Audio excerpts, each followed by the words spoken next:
All right, Mr. Caleb, where are we? You're silly. Where's the doctor? Where I feel like I live with Caleb. Why are we at the doctor? For my eyeballs. No. Let me see. So I had Caleb here a couple weeks ago for some mouth sores. What? And the doctor thought it was hand, foot, and mouth. But he said if it didn't clear up in a week to come back. Well, it's been like 3. And we thought things were getting better. But, I mean, let me see, buddy. Let me see again. But clearly, not only is it getting worse. Okay, put it back. Put it back. But the whole side of this is all swollen. And he keeps getting these sores. He doesn't have a fever or any other symptoms. But I don't know what's causing the sores. So, let's see what the doctor has to say. Huh. Hopefully they can give some answers, and hopefully they can give something to help, because I know that this kind of hurts. It's a little sore. And he says his jaw hurts, but I don't know if that's related or not. We'll mention it to the doctor. And part of my knee. And part of his knee apparently hurts And right here. Well, he has a scrape from a friend's house when he hit the fireplace. Hopefully the doctor can fix you right up, huh? Alright, so we have had several doctor's visits yet again for Caleb. I wasn't sure what was going on. He kept getting these mouth ulcers. After the first 10 days, I took him to the doctor. They thought he had hand, foot, and mouth. I was like, alright. He's never had that before as a baby. It's kind of weird to get it now because it's not like he's putting his fingers in his mouth. But they do go to places like the trampoline park where he would be putting his hands down, touching the trampoline that other people have been jumping on. So, okay. I was like, that's kind of weird though, because he hasn't had any other symptoms. But all right, well, we'll go with it. And the doctor said if he doesn't get better, like another 7 days to bring him back. And it seemed like the ulcers were getting a little bit better. They didn't disappear entirely, but I thought maybe he was just taking a little bit longer to heal. And it was getting better, so I kind of let it go for a little bit. Then I took him back again, as you saw in the video, because his mouth, I mean, these just broke out again horribly, and it's been now like, I mean, realistically, like 4 to 5 weeks of getting better, getting worse, getting better, getting worse. So I took him back. The doctor did think it was kind of strange. He said it's definitely not hand, foot, and mouth because the ulcers are way too big. He also has no other symptoms for hand, foot, and mouth, and it would not last for 4 to 5 weeks. So he kind of ruled that out. He said they're too small really to be like a bacterial infection or even a viral infection. Like he kind of thought it odd that they were isolated and really big rather than smaller spots and spreading to the roof of his mouth or the back of his throat. They're really just on the inner lip. So he kind of ruled out any kind of infection with it being 4 to 5 weeks and the location of the ulcers. I guess that's good news. He's actually ruling things out, but what he's not able to do is tell me exactly what's causing the ulcers. So basically the trip to the doctor was not super helpful because he was able to tell me what it wasn't, not really what it was. And also he prescribed a prescription mouthwash to help keep like the inflammation down. But he said, I can't really give him anything to make them necessarily better or to disappear entirely.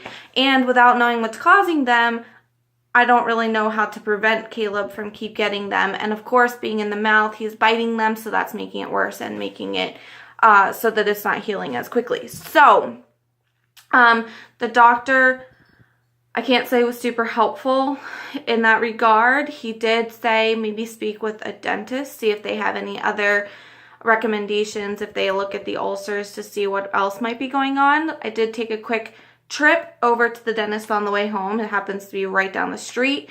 I was going to schedule an appointment to see the dentist, but the hygienist and the dental assistant were there, and they actually took a look for me right there and said, yes, it looks painful.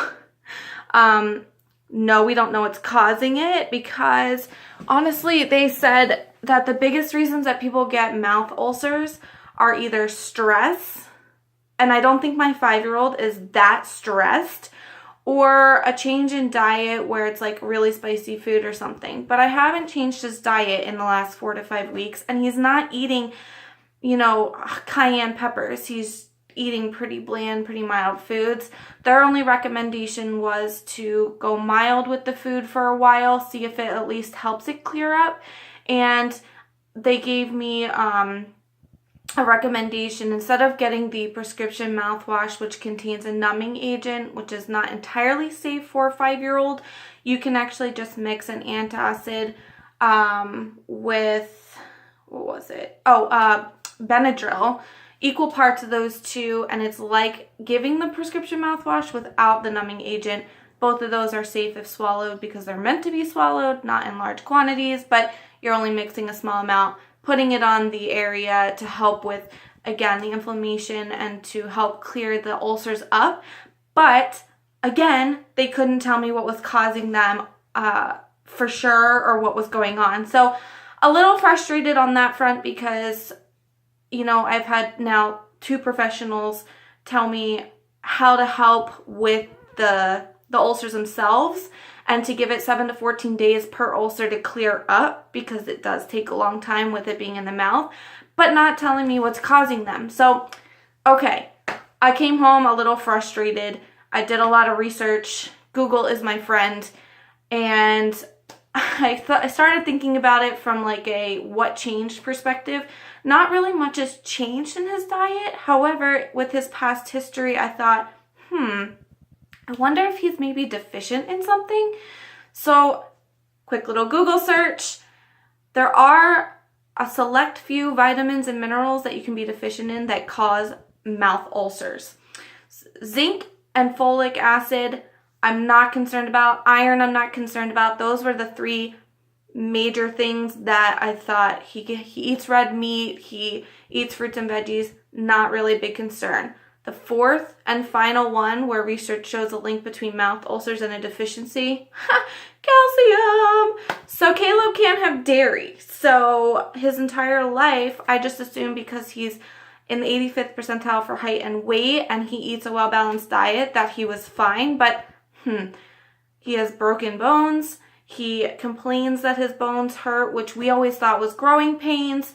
Now he's getting these mouth ulcers. Light bulb moment. So through my own research, I think he's deficient in calcium. So quick little trip to Amazon. I ordered some calcium after doing some research on which ones work well for kids. And we also decided to do another dairy reintroduction trial. We haven't done this in about 2 years. We're going to start with a very mild cheese. That's been our best luck in the past. Hold off on yogurt and milk and see if he can tolerate maybe just a small amount of cheese per day. It hasn't gone well in the past. It's ended up with a lot of GI symptoms, but we haven't done it in 2 years, so his system may have developed enough now to tolerate it. We'll see how that goes. But for now, we're going to give him calcium supplements, and we'll see if the ulcers start to clear up, and hopefully that will be a tremendous help for Caleb. So we'll see. That's what I found out. That's what I'm going to go with for now, and we'll have to see if that helps him or not, and if not, we'll have to go back to the doctor and start from scratch. But I'm hopeful that the calcium will help him a lot. So we'll see.